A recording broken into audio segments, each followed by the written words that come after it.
भस्त्रिका प्राणायाम। भस्त्रिका प्राणायाम एक आश्चर्यजनक प्राणायाम है। इसे वासुकी प्राणायाम भी कहते हैं। इस क्रिया को करने में न कोई अड़चन है, न कठिनाई, न किसी आसन को सिद्ध करने की जरूरत है और न अन्य कोई बाधा ही है।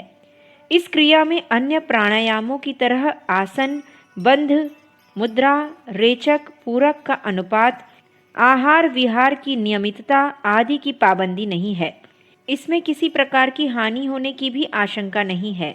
लाभ: इस क्रिया से अधिकांश रोग दूर होते हैं। शरीर में कहीं भी रोग हो, प्राणायाम से बिजली जैसा धक्का वहीं लगता है और बार बार के प्रहार से वहाँ के रोग कीटाणु नष्ट हो जाते हैं। दिल की धड़कन के लिए यह प्राणायाम रामबाण है। धड़कन का दौरा होने पर भी यह क्रिया विधिपूर्वक करने से तुरंत आराम होता है। खून खराबी, फोड़े फुंसी, दाद, खाज, खुजली, जिगर बढ़ जाना, तिल्ली, पित्ताशय, मूत्राशय, अंडकोश आदि रोगों में इस क्रिया में बड़ा लाभ होता है। पेट की तमाम बीमारियों के लिए यह प्राणायाम एक चूरन है। खाना न पचता हो, भूख कम लगती हो, कब्ज रहता हो, अग्नि कम हो गई हो, तो इस क्रिया से बढ़ जाती है। जुकाम, खांसी, पेट का भारीपन, सिर दर्द, कमर दर्द आदि में भी इसका अच्छा असर होता है। गले के रोगों के लिए भी यह क्रिया लाभदायक सिद्ध हुई है। इससे स्वर बड़ा मधुर हो जाता है। बहुत से मनुष्य थोड़ा सा भी शारीरिक या मानसिक परिश्रम करने पर थक जाती हैं। यदि वे इस क्रिया को करने लगें तो थकावट का अनुभव नहीं करेंगे।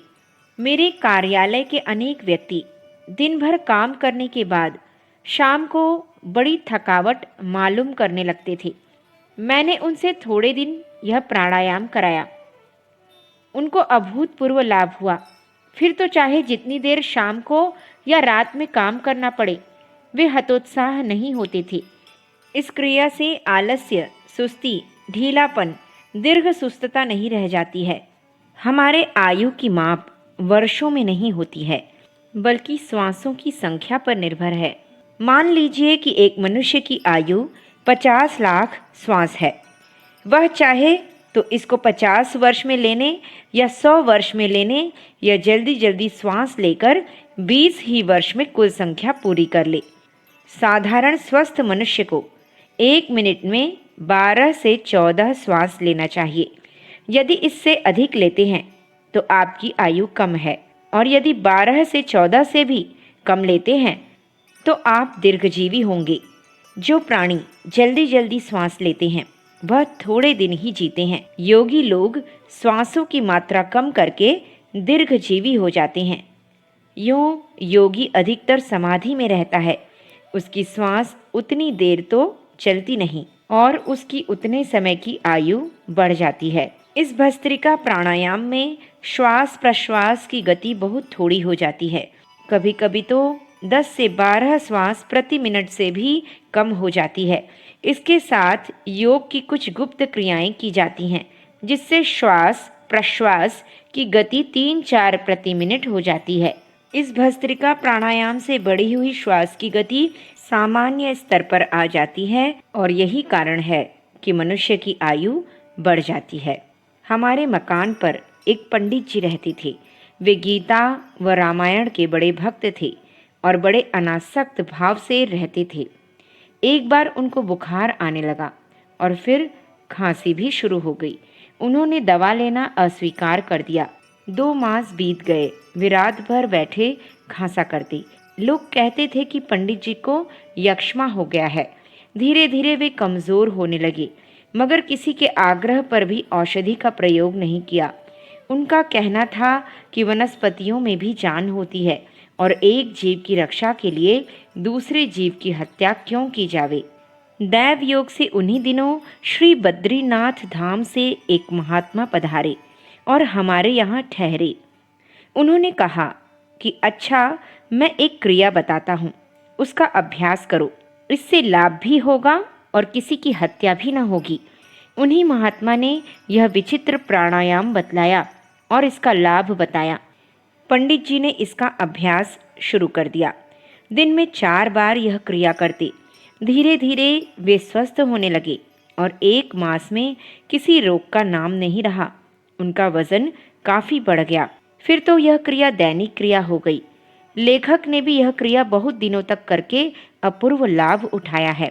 शरीर के मल की शुद्धि के साथ साथ रोग से मुक्ति को पा लिया है। लेखक के मठ पर जो लोग साधना के लिए आते हैं, उनको यह प्राणायाम अवश्य करना पड़ता है। एक बार एक महाशय आए। उनका रक्त दूषित हो गया था। बदन भर में दाने निकला करते थे। उन्होंने एलोपैथी, होम्योपैथी, वैद्यक आदि सभी का इलाज किया, मगर कोई लाभ नहीं हुआ। उनको मैंने यह प्राणायाम बताया और नमक बंद करा दिया।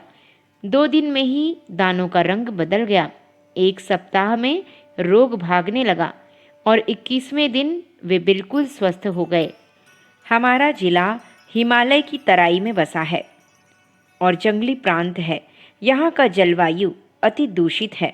अधिकतर मनुष्य पेट की बीमारियों से पीड़ित रहते हैं, पर इस प्राणायाम से आहार विहार में कुछ गड़बड़ी होने पर भी कोई नुकसान नहीं होता।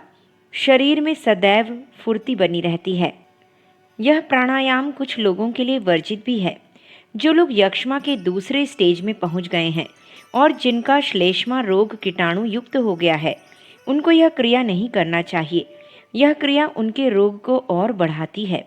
इसी तरह रक्त पित्त, तीव्र ज्वर, वमन आदि के लक्षणों में यह क्रिया नहीं करनी चाहिए।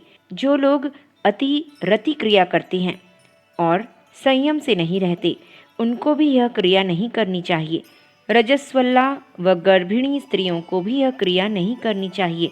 अब इस प्राणायाम की विधि देखिए। विधि: पहला, एक बड़ी चटाई, दरी या कंबल बिछाकर मुर्दे की तरह चित्त लेट जाओ। जमीन या तख्त पर ही लेट जाना चाहिए, चारपाई पर नहीं। हाथ दोनों बगल में आराम से पड़े रहें। दूसरा, शरीर को बिल्कुल ढीला कर दो, कहीं भी किसी तरह का तनाव न रहे। तीसरा, अब नाक से धीरे धीरे सांस खींचो। पहले फेफड़े के निचले भाग को हवा से भरो। यह ऐसा होगा कि पेट व छाती के बीच वाले पर्दे से काम लो और उसके द्वारा नीचे के पेट के अवयवों पर थोड़ा दबाव डालो, जिससे पेट आगे को थोड़ा निकल आवेगा। फिर उसी सिलसिले में, जिसमें तार न टूटे, फेफड़े के मध्य भाग को भरो, जिससे निचली पसलियां, छाती की हड्डी और छाती बाहर को फैल जाए। फिर उसी सांस में फेफड़े के ऊपरी भाग को भरो, जिससे छाती का ऊपरी भाग थोड़ा आगे निकल आए और छाती ऊपरी 6 या 7 जोड़ी पसलियों के साथ ऊपर उठ जाए। अंतिम गति में पेट का निचला भाग कुछ थोड़ा सा भीतर दब जाएगा। सांस खींचने के अंत में कंधा को थोड़ा ऊपर उठा देना अच्छा रहेगा। इसमें हंसली की हड्डी उठ जाती है और दाहिने फेफड़े के ऊपर वाली ललरी में भी हवा घुस जाती है। इसी छोटी ललरी में ही कभी कभी ट्यूबरक्लोसिस, क्षय नामक बीमारी हो जाती है। इस प्राणायाम को करने वाला पुरुष हो या स्त्री, क्षय रोग तथा फेफड़े के अन्य रोगों से निर्भय हो जाता है। क्षय रोग शरीर का जीवट कम होने से होता है और जीवट कम हवा प्राप्त होने से होता है। अस्तु, उपरोक्त बताए गए सांस में अलग अलग 3 गतियां नहीं हैं, इसलिए हिचक हिचक कर मत सांस लो। लगातार धीरे धीरे सांस पेड़ू से लेकर कंधों तक भरो। थोड़ा सा अभ्यास कर लेने पर कोई कठिनाई नहीं होगी। सांस भरने में जल्दी नहीं करनी चाहिए। अभ्यास को धीरे धीरे बढ़ाना चाहिए और सांस की यह पूरक क्रिया जितनी लंबी हो सके उतनी लंबी करनी चाहिए। अभ्यास परिपक्व हो जाने पर उसमें तीव्रता लाई जा सकती है। सांस को अंदर मत रोको। जैसे ही पूरी सांस भर जावे, बाहर निकालने की क्रिया शुरू कर दो। सांस मुंह से धीरे धीरे निकालना चाहिए। जिस तरह सांप फुसकार छोड़ता है, उसी तरह होठों को मिलाकर फू फू करते हुए सांस छोड़ो। जिस क्रम से सांस भरी गई है, उसी क्रम से सांस निकलेगी, अर्थात पहले फेफड़ों के ऊपरी हिस्से से, फिर बीच से, फिर पेट से। सांस के निकलने वाली इस रेचक क्रिया को भी यथाशक्ति लंबी करो। पूरक में जितना समय लगा था उससे दुगुना रेचक में लगाना चाहिए। यदि इतना ना हो सके तो रेचक व पूरक में बराबर समय लगाना चाहिए। पूरी सांस निकल जाने पर तुरंत पूरक शुरू कर दो। इस प्राणायाम में केवल पूरक व रेचक है, कहीं कुंभक नहीं है। सांस को न भीतर रोकना चाहिए और न बाहर। जिस तरह लोहार की धौंकनी बराबर एक गति से चला करती है, उसी तरह पूरक व रेचक होते रहना चाहिए। नाक से सांस लेना व मुख से निकालना, यही भस्त्रिका प्राणायाम है। इस क्रिया को 10-12 मिनट तक करने के बाद शरीर व मस्तिष्क में स्थित कार्बन जलना शुरू हो जाएगा और घबराहट मालूम होने लगेगी। जी चाहेगा कि इस क्रिया को छोड़ दिया जावे, आराम करने को जी चाहेगा, मगर इस घबराहट से मत डरो। थोड़ी आत्मशक्ति लगाकर क्रिया को जारी रखो। 2-3 मिनट के बाद घबराहट कुछ कम हो जाएगी और शरीर में बिजली दौड़ने लगेगी। हाथ पैरों में झंझनाहट मालूम पड़ेगी। शरीर का जो अंग रोगी होगा वहाँ विद्युत के झटके अधिक तीव्रता से मालूम होंगे। किसी किसी के हाथ पैरों में इतनी विद्युत भर जाती है कि वे अंग कांपने लगते हैं। यह लक्षण डराने वाले नहीं हैं। इनसे शरीर का मल जलता है और नवीन शक्ति प्राप्त होती है। शरीर में विद्युत उत्पन्न हो जाने के बाद 2-3 मिनट तक यह प्राणायाम करते जाओ, अर्थात कुल 20 मिनट तक यह क्रिया करो। उसके बाद बंद कर दो, आँखों को मूंद लो और उसी तरह 3-4 मिनट तक पड़े रहो। यह ज़रूरी है। उसके बाद उठ जाओ। 20 मिनट तक यह प्राणायाम करने के बाद जब क्रिया बंद कर दी जाती है, तब शरीर शिथिल हो जाता है। उठने का जी नहीं चाहता। मन आनंद लोक में चला जाता है। जिस तरह मधुर संगीत सुनने के बाद मनुष्य आनंद में बेसुध हो जाता है, उसी तरह इस क्रिया के बाद एक अनिवर्चनीय आनंद का अनुभव होता है। कभी कभी अभ्यासी सो जाता है। लेखक तथा उसके मित्रों का अनुभव है कि बहुधा इस क्रिया के बाद नींद आ जाती है। यदि कोई जगावे नहीं तो कभी कभी 2-3 घंटे की गाढ़ निद्रा आ जाती है। उसके बाद उठने पर शरीर में हल्कापन, फुर्ती और उत्साह मालूम होने लगता है। इस क्रिया को सुबह व शाम खुली हवा में करना चाहिए। विशेष रोगों में अन्य समय भी किया जा सकता है।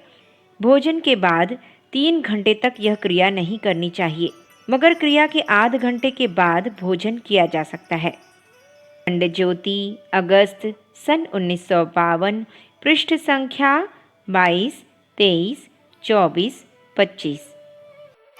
हमारे YouTube चैनल विचार क्रांति दूत अखंड ज्योति पत्रिका को सब्सक्राइब करें एवं अगली वीडियोस प्राप्त करने के लिए बेल आइकन दबाएं। धन्यवाद।